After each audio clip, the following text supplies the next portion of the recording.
அவர் செய்ய மறக்கவே மாட்டாரு. சோ பிரியமானவர்களே, என்ன குற்றச்சாட்டுகள் வரட்டும், எப்படிப்பட்ட ஏமாற்றங்கள் வரட்டும், ஆண்டவர் எப்படி என்னதான் நம்மள ஒண்ணு இல்லாம தள்ளி தள்ளி போட்டு நம்மள குப்பையாக்கட்டும், நம்மளை பத்தி பேசுறதுக்கு நிறைய பேர் இருப்பாங்க.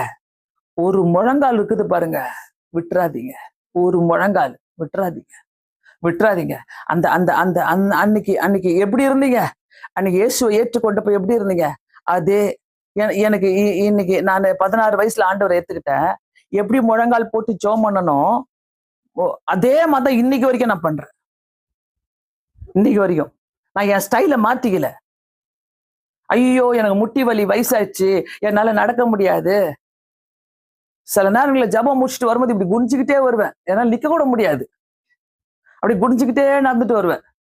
அது கொஞ்ச நேரம் ஆகும் அது ரிலாக்ஸ் பண்றதுக்கு. உன் தரிசனத்தை இழக்காத. பிரச்சனை வந்தா மட்டும் முழங்கால் போடாத. உன்னுடைய day to day life everyday practice மாத்திக்கொள்ள. அத ஆண்டவர் யோசேப்பை இந்த அளவுக்கு உயர்த்துவதற்கு, நினைச்சு பார்க்காத உயர்வுகளை கொடுக்கறதுக்கு காரணம் என்ன?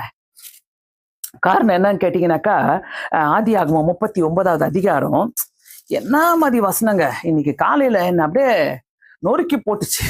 நான் காலையில எழுந்துச்சு சமைச்சிட்டு இருந்தேன். சப்பாத்தி எல்லாம் செஞ்சுக்கிட்டு சாப்பாடுலாம் செஞ்சு புஷ்பமாட்ட சொன்னேன். என்ன சொன்னேன்? புஷ்பமா, இப்போ எல்லாம் சமைச்செல்லாம் முடிச்சிட்டேன், இப்போ வரவங்களுக்காக போய் சமைக்க போறேன். அப்படின்னா என்ன? ஆவிக்குரிய ஆகாரத்தை நான் கொடுக்கணும், அந்த ஆகாரத்துக்காக நான் போறேன் சொன்னா இல்லையா புஷ்பமா?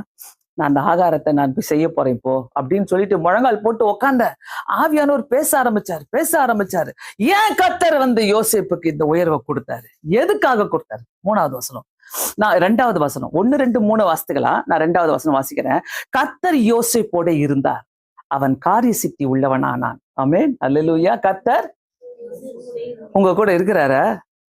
ஆமா, பஸ் அப்படியே இடிக்க வந்துச்சு, நான் இப்படி ஓரமா போயிட்டேன், அதனால அப்படியே போயிட்டேன், இப்படி வந்துட்டேன் நான். அதான் கர்த்தர் உன் கூட இருக்கிறத. கர்த்தர் உன் கூட இருக்கிறான்னா உன்னை அதிகாரி ஆகட்டும். கர்த்தர் உன் கூட இருக்கிறான்னா உன்னை மற்றவங்க அண்ணாந்து பாக்குற அளவுக்கு வைப்பார்.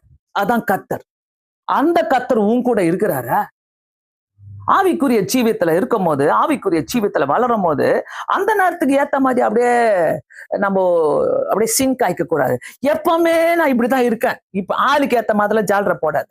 நான் எப்பவுமே சொல்லுவேன், ஜாடிக்கு ஏத்த மூடியா இருக்காத யாரு கூடயும். ஆண்டவரே, நான் இப்படிதான், இந்த மாதிரி வாழ்க்கை தான் நான் வாழ்வேன், நான் இப்படிதான் போவேன், இதுதான் என் ஜப வாழ்க்கை. என் பிரேயர் லைஃபை தடுக்கிற மாதிரி எது வந்தாலும் நான் ஏற்றுக்கொள்ளவே முடியாது.